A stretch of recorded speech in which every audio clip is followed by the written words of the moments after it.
Anshul Rani is back with some more amazing book recommendations for you guys. We have YA, we have romance, we have thrillers, we have historical fiction, fantasy romance, you name it, and it's there in this video. Almost halfway through the year and I was not fulfilled with my reading experience. I was getting disappointed and I just had a couple of books here and there that I really enjoyed, but apart from that I was not having a fulfilling reading experience. Enter these books in my life that I have picked up for the most random reasons ever, and finally the month of July is the month where I have rediscovered why I love reading so much. Now I'm going to share these books with you guys and I hope that you love them as much as I do. Let's begin the video. Hey you guys, welcome back to the channel. I hope you're doing very nice. I'm sending a lot of hugs and positivity to all of you. Hi, if you're new, welcome to the channel. I really hope you enjoy the content, and if you do, please do consider subscribing, join the family. I love having you over here. I have already filmed a video about how I was in a reading slump and how it took me like a month and a half to get out of it, but even then I have not been fulfilled by books since so long that I swear to God I was questioning if this is finally the point in my life where I am over reading and where reading won't inspire me anymore. And I'll tell you, if that happens I will lose myself like I have never lost myself, because reading is such a huge part of myself. But then I read these books, not that all of them are 5-6 star reads, but even if they are not, they have made me so happy and so sad, and they have moved me, and it has been such a good experience reading all of these books, being actually interested in them, not wanting to pick up my phone or being distracted by my laptop. I am so grateful for all of these books. Before we start with all of the fiction books, I want to talk about one non-fiction book that I have picked up out of nowhere. As I said, I have just picked up books for the most random reasons because I had to mix it up. The first book is Investment Insight: Decoding Mutual Fund Investment and Retirement Realities by Subrata Das Gupta. This is your one-stop guide to understand what mutual funds are. I am telling you, I am scared of the word mutual funds, not investments that much. I am a little bit acquainted with investments, but you say mutual funds and my brain for some reason suddenly switches off. I feel like the dumbest person on earth. Tell me why. I read so many books. I understand the most complex things ever. I read books about human psychology and it makes all sense to me, and then you say words like mutual funds, my brain is turned off and I don't know what happened. Enter this book. This book has started with inspirational quotes on investing, understanding what your risk appetite is, that is how much risk you can take, how you can manage your strategies, and then it dives into mutual funds. It's a book, of course, but it's more like a dictionary of everything mutual funds ever. It's written in this interesting way with tables and diagrams and pointers instead of being all texty, and having these examples while reading about the topic was so helpful for a brain like me. I'm not saying that I completely understood everything about mutual funds already, because I did not. That's just the truth of it. I do know that I have a mutual funds dictionary with myself that I can refer to again and again whenever I have questions, because the explanation with the example is there in this book. So if you want somebody to explain mutual funds and retirement realities to you like you are a 5-year-old, or if you are scared of these words like me and you want somebody to start telling you this stuff from scratch and you don't want to bother a human being, because just how many times can you ask them the same questions, but you need the recurring knowledge and information so that you can also do your own research and then make your own decisions and grow your money, use your money to grow your money, then this is the perfect book for you. Remember though, there are chances that you will not understand everything at once, and secondly, this book is not going to tell you how to use your money. Okay, you have to make that choice. Do not think that it will tell you exactly what to do with your money. It can only guide you. Apart from that, all your decisions are your own. Please do your thorough research before you do any sort of investment. The next book we have is a thriller mystery, but it was just so much fun that I don't feel like calling a thriller mystery, but then I don't know what I would call it because the genre is thriller mystery. It's the story of an author that goes to different locations in Europe and then she writes vacation mysteries set up in those locations. So every time she's going on a vacation and she's writing these novels, somebody dies. And in this book, she is on one of those vacations and she is planning to write another book with a very interesting premise, but then someone dies and there's danger looming over her the entire trip. The book I'm talking about is Every Time I Go on Vacation, Someone Dies by Catherine Mack. I picked this book up because I read something heavy and I wanted to read something light, and this book literally has the word vacation in it. Plus, I really do want to go on a vacation because I've not gone on one since New Year, since I went to Goa, but I can't go. So then I thought, if I read a book in which the character is going on a vacation, plus it is a thriller, what better thing could I ask for? I started reading the book. I thought if I don't like it, I'll just DNF it. But once I started reading it, I loved the first line itself, and I love the characters in this book so much. I love the premise so much. She is in Rome and all of these different European places, and it's such a nice setting. Mix that with this main character who is directly talking to you, and there are places where she breaks the fourth wall, which means that she is not just a character in the book, she's talking to you directly. That makes the book so interesting and so insanely engaging. There are literally footnotes at the bottom of the page on almost every page, because you also get to hear the inner dialogue of the character. It didn't feel like I am trying to figure out the mystery along with the main character. I felt like the main character knew exactly what happened, because obviously she knows exactly what happened and she's telling us the story. It feels like I have somebody who is just telling me all of this stuff and I am the only one who's trying to figure it out and puzzle it all together. That is such a different experience, and she is sort of laughing at you and she has high expectations from you to figure out what exactly happened. I would actually give it 5 stars, except that the ending did not really satisfy me much. It is a great ending and I loved how everything was wrapped up, but it just did not give me the gut punch that I wanted, and I need that gut punch. If I just got that gut punch, this book would not just be a 5-star, it would be a 6-star read. I gave this book 4.5 stars. Next we have the most anticipated book of 2024. If you are OG, if you know me, if you watch my videos since a long time, you know which book I'm talking about. The story of Kai and Peyton continues. The book is Reckless by Lauren Roberts, which is the second part of the Powerless trilogy, and I read Powerless last year in the same time when I was not getting a lot of fulfilling experiences, but then it became a 6-star read for me. It was the first time ever that I started a series which was not completed yet, and it wrecked me because then I had to wait an entire year for this book. I actually got an early copy of this book and I finished reading it as fast as I could, because you have no idea how much I was waiting for it. This book swayed me as much as Powerless swayed me. I just cannot believe how amazing and delicious Kai is. I can't get over it. When I was waiting for this book, I was also seeing a lot of reels about Powerless, spoiler reels, and I saw all these quotations of everything that Kai was saying. He's just so good. It's so good. That is well maintained in this book. So I enjoyed this book so much because of that. And the relationship between Kai and Peyton, it's just everything to me. The complaint that I have from this book is that it focused way too much on Kai and Peyton. Not to say that I would want to take away from anything that was happening in this book, but I would want it to be 100 pages longer. This is 400 pages. I would want it to be like 500 pages and give me a little bit more plot, given how Powerless ended. I also saw Lauren Roberts' post which says that she wanted to give Kai and Peyton a chance to actually try to figure things out and if they can end up together or not. And so this book is more of a breather before things go down in the third book. So now I just actually can't again wait for the third book. This is torturous. I will not in my life start a series that does not end now because of the series. It has just proved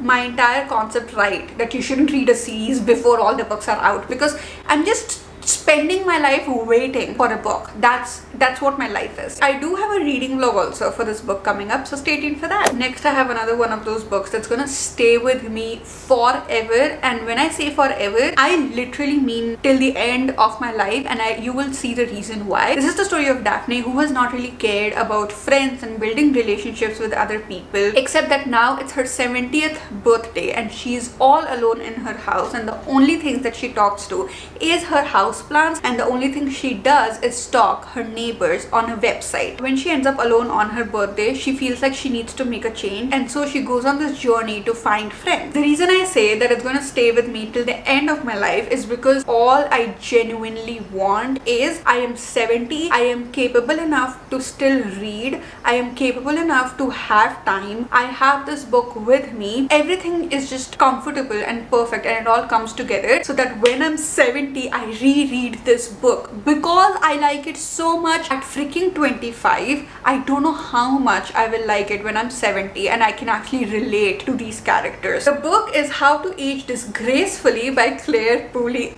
Claire Pooley, my new favorite author. New favorite author. Will read anything Claire Pooley writes. I also read People on Platform 5 and I have talked so much about it. You guys know how much that book has inspired me to just get out of my comfort zone and this and that, and I think about Iona every day. Iona is in my mind every day. Now I have Daphne also in my mind every day. This book also has multiple POVs. So Daphne is the main character, like Iona was the main character in the other book, but we have all the other side characters who don't really feel like side characters. They all feel like main characters just because of how deep we go into their story, and the theme of community is prevalent in this book too. But one reason why I did not give Claire Pooley's first book that I read 5 stars was because it was just not intense enough for me. The writing style was a little funny even though it was discussing a lot of serious topics. That problem was completely rectified in this book. I do think that there are some problems in the book plot wise. Objectively, if I look at it, some things just happen out of nowhere and it is a little rushed, but I genuinely don't care because I care about the characters so much. And the ending, I was crying on my bed and Utsav was just staring at me and he was like, what is going on? I am so emotionally attached to this book that I can hear nothing bad about it, even from my own brain. I'm 25 years old and still I found all of these oldies, like the best people ever. So I do recommend it even if you are young, and if you are by any chance old, 40 plus, that's not old because these people are like way older than that, but if you are older than me, then I think you're going to enjoy this book way more. It's just going to be so fun. It's so fun. 5-star read, possibly going to be a 6-star read in the future. Next up we have a YA romance, historical fiction, Greek mythology. Crazy amount of genres in this book. I have not found a good YA book since so long. I think that's what I'm cribbing about this whole video. I have just not found good books this year. I was so mad about it. I have not found a good YA book since so long. Now I have read this book and it has become a part of my soul and I love it so much that I think about these characters every single day. Is that all I do? Think about fictional characters. It is 2 love stories set in the time of World War I. It's filled with tragedy and heartbreak, but it's also filled with warmth and innocence like no other book ever. The book I'm talking about is Lovely War by Julie Berry. I picked this book up because of Destiny Sidwell, because she read this book out of nowhere and it was her 5-star read. I listened to the premise, I saw her reaction, and it felt like it's right up my alley. So I overspent on this book in a time where I had no budget to buy books, and it was so worth it. I say it's YA because all of the characters are 17 to 19 years old. I say Greek mythology because it is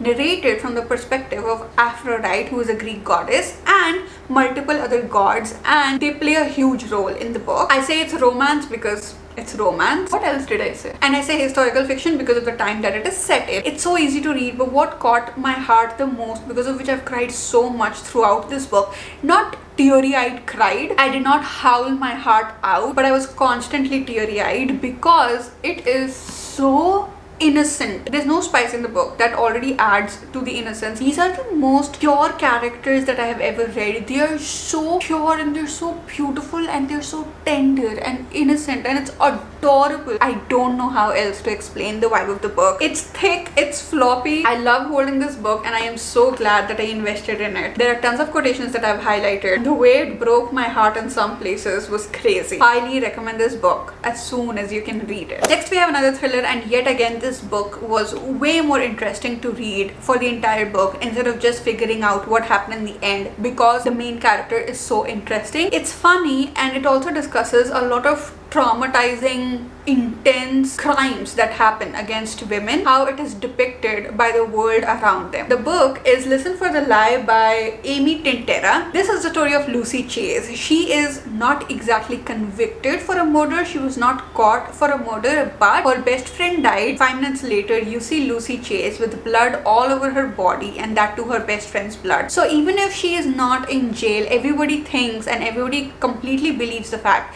that she killed her best friend. Lucy Chase herself believes in the fact that she killed her best friend, even though she doesn't remember anything. The podcast Listen for the Lie picks up the story because it is interesting. So we go on this journey with Lucy Chase to figure out what exactly happened that night. I love Lucy Chase. She is hilarious. Her mind is a dark place, but it's so intriguing. The ending yet again was not completely satisfying for me. I did not guess it by any means, but it was just so obvious. It's just, I felt like I am down for not guessing it, and I felt like if somebody else reads the book, they will guess it. So it did not give me the gut punch, because of which I did not give it 5 stars, but I have given it 4 stars because it is definitely worth a read. Actually, if you're a beginner, I don't think you will find the ending boring or whatever. I think you will get a gut punch because it was very climactic. But even if you're an avid reader, don't read it just for the ending. Read it for the story, read it for the character, because it's hilarious and it's an amazing experience. Next, we have an adult romance. This is the story of 2 people who have gone through some trauma when they were children, and now they have grown up to believe that they don't really deserve love and they don't really want a relationship with anybody else till they cross each other's path, because the main male character Eli has to acquire the female main character's company, which is called Klein. So there's enmity going on in the workplace, and there's so much more to that, but I'm not going to tell you because I don't want to spoil anything. You should go into the book blind. The book is Not in Love by Ali Hazelwood, which is her new release this year. She also released Bride, but I don't think if I'm ever going to read Bride. Actually, I'm not gonna say that because never say never. I literally say I'm never gonna read this, and then next day I'll just be reading that. So never say never, but I'm not interested in that right now.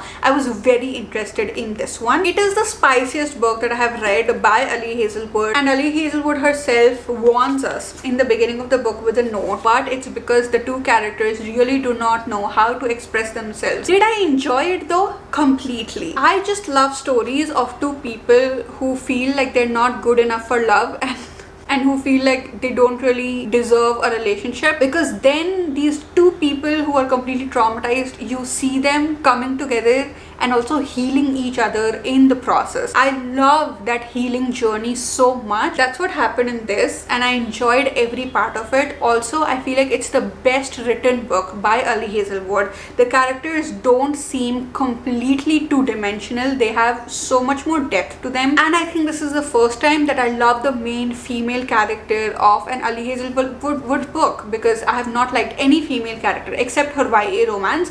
I have not liked the main female characters of any of her adult books. Ali Hazelwood men are just another level shit, okay? They're amazing. They're awesome. I love them so much. However, there is a negative point to it, and that is that it's obvious, but I still think that it was a major negative point for me, that there's just so much spice, that the amazing writing and the emotional capacity that just could have been explored so much more and could have gone so much deeper, because I could sense the potential so much. It just did not go there. It was filled with spice. So either the book should have been longer, or I would like it if the spice scenes were reduced a little bit. Not that they weren't there, and not that they shouldn't do stuff together at all. If that's how they deal with stuff, fine, do it. That's not the point. The point is just don't elaborate it for like 10 pages. Cut short in 4 pages and then go ahead and with the story, with the emotional stuff. And I did not even enjoy the spice that much. I think I would not even complain about the spice if I enjoyed it, but I just did not enjoy it that much. It wasn't written very well, so I had to skim over a lot. I do read spice scenes. It's not that I have something against them. I love spicy books, but it wasn't much fun in this book. So I had to skim so much. I kept getting disconnected to the characters emotionally. I just do hope you like Ali Hazelwood's spice, because if you don't like that, that will be the only reason why you will not like this book. Next, we have a fantasy book. I was intimidated by this book because it is so thick and big. It's literally just 400 pages, but it felt thick and big because you will see why. I thought that it is a sci-fi book, and I am scared of the sci-fi genre, even though I am entering the sci-fi genre slowly, and I thought that it'll take me at least a week to finish this book, and I was not ready to invest myself in a book for an entire week. However, what ended up happening is that it turned out to be a fantasy book, not exactly sci-fi. It does have sci-fi elements, but it's more of a fantasy book. It looks big, but when you read it, it's so fast-paced, you don't come to know that you're reading 400 pages, and I did not come to know. And I finished reading it within 24 hours. I read one half of it at night and then the second half of it the next day. What? And now it's a 5-star read for me. What?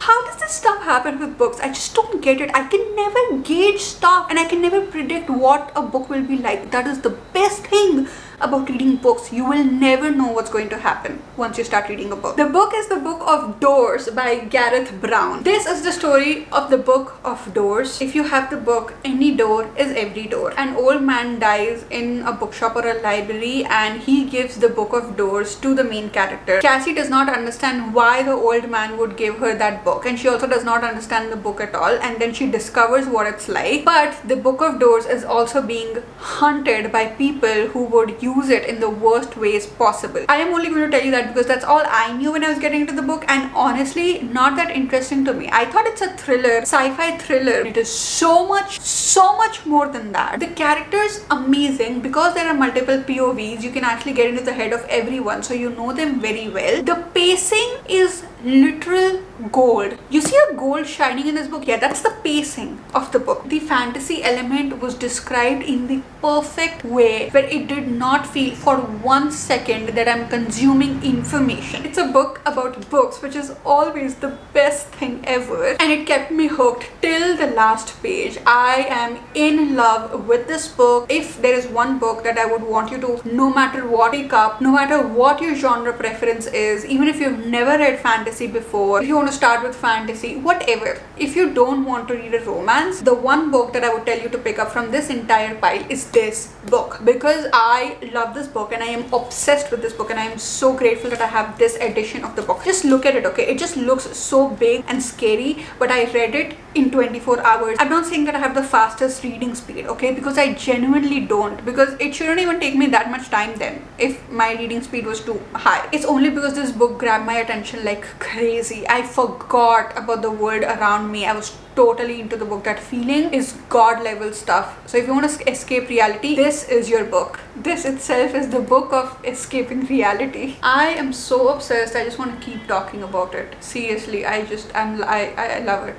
I love it. I love it. I love it. I love it. I love it. Next up is a disappointing read for me, but I did discover something about myself because of it, and so I think that it was majorly my problem. I think that if you guys like this premise, you will enjoy the book a lot. It is the story of two women. They are the bestest friends in the world, and one of them dies. Scarlett dies on the most important day of her life, and so instead of moving on from the world, she actually stays in the world. And there are multiple POVs in the book, so you see the perspective of Scarlett looking over her best friend, and her best friend who is completely given up on life. You see what she does with all of this grief. The book is One Moment by Becky Hunter. I say that it is disappointing because it was disappointing. I did not really have a lot of fun reading it, and I did not even feel sad or like crying or anything. I just felt like I'm reading a book, and I don't like that feeling. I don't like it when a book doesn't suck me in. However, I have realized that I don't think I like books where a person has died and they are looking over the people, or they have some sort of a connection to the real world after they have died, because I think I just don't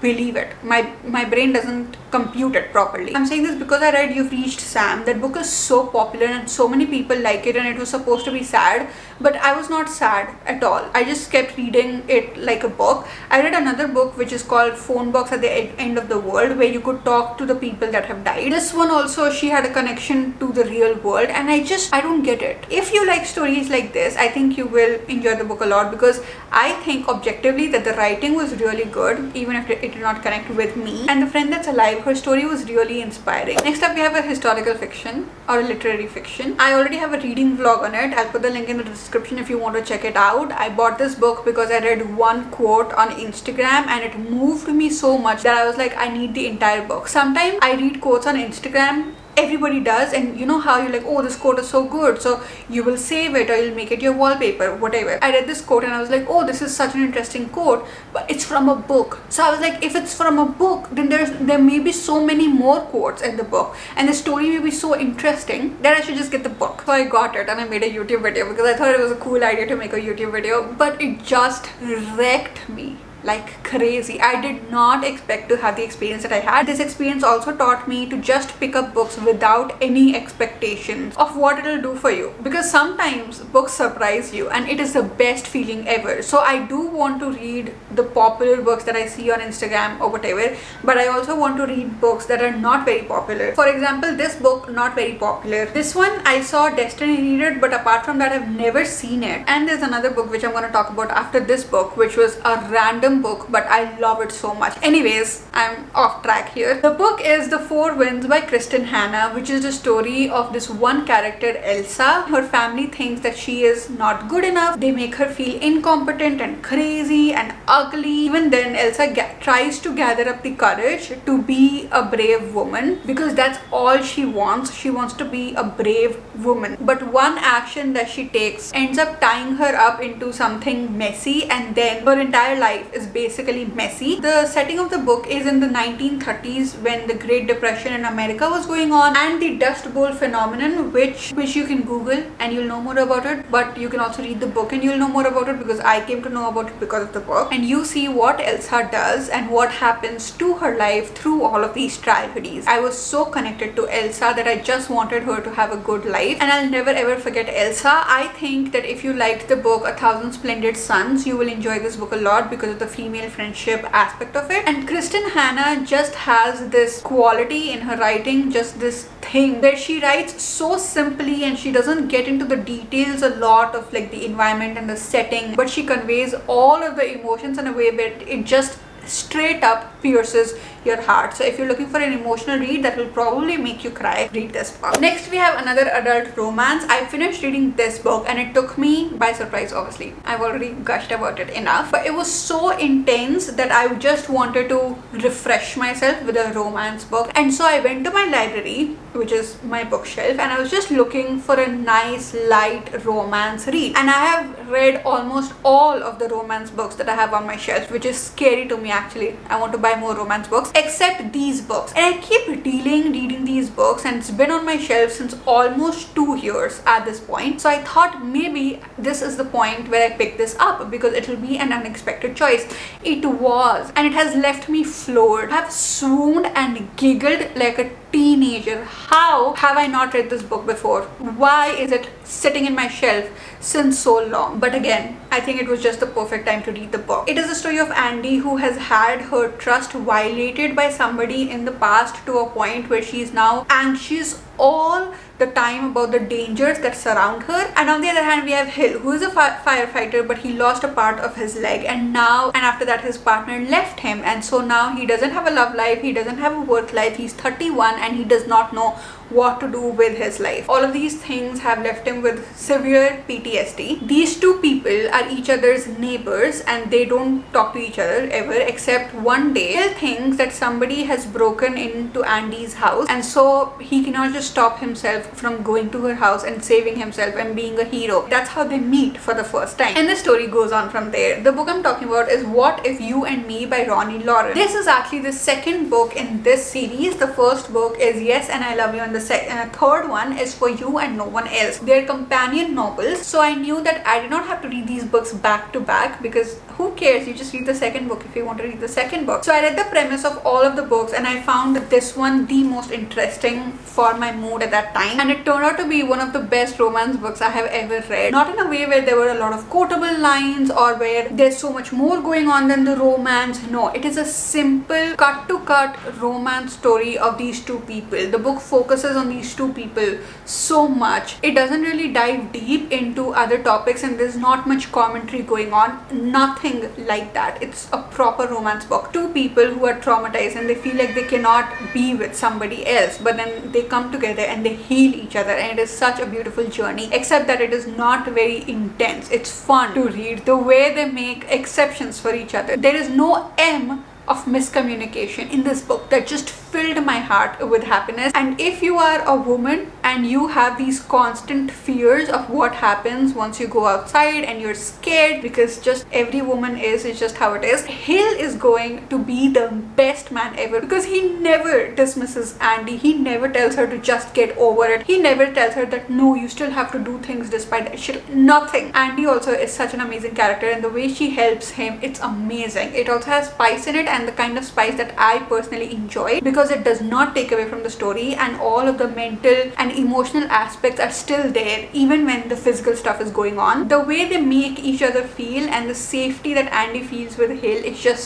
so cozy. So I highly recommend this book, and I am going to be talking about this book obsessively. And now I am so happy that I actually have two other books who are similar to this book, because I think all of these characters have some sort of trauma and some sort of difficulties going on, and all of them help heal each other. In the end, we have another book that disappointed me a little bit, because I was really excited about it, especially because of the last book that I read by this author. It's the story of a woman who is driving and her car gets struck down, and she ends up in her favorite fiction book. The book is a novel love story by Ashley Poston. I have read 7 Year Slip by Ashley Poston. She writes these magical realism romance stories, and I loved 7 Year Slip so much I gave it 5 stars, and that's very rare for me to give a romance book 5 stars. And so I was so excited about this. Also, just the premise is so interesting. I did enjoy the book. I have given it 3 stars, because it's not that the complete book was bad. The main character exploring all of these different parts of this small town that she loves so much from her favorite romance novel is the ultimate joy. The characters were really warm and cozy, so I enjoyed that side of it. However, it's literally called a novel love story, and there was no love story. I was the most excited because I thought that because she enters her favorite fictional town, the guy will also be fictional, like from her favorite fiction novel, the book boyfriend, fictional men, all of those things, because that is the ultimate dream. However, in this book, the main guy is not fictional, and this is not a spoiler. It happens in like the first chapter, so that entire fictional men book boyfriend aspect of it was removed, and I did not like that at all. I was so sad. So I think maybe I had high expectations from the book, or I had wrong expectations, or the book just wasn't that good. If you like small town romances, then I think you will enjoy the book a lot, because it is definitely cozy and warm. With that, we come towards the end of the video. These were all of the books that I have recently read. I really hope you enjoyed the video, because I think I have blabbered a lot today, like off topic, but I do hope you got at least one recommendation. If you do like the video, please like, share, subscribe. I'll see you guys again very soon. Bye.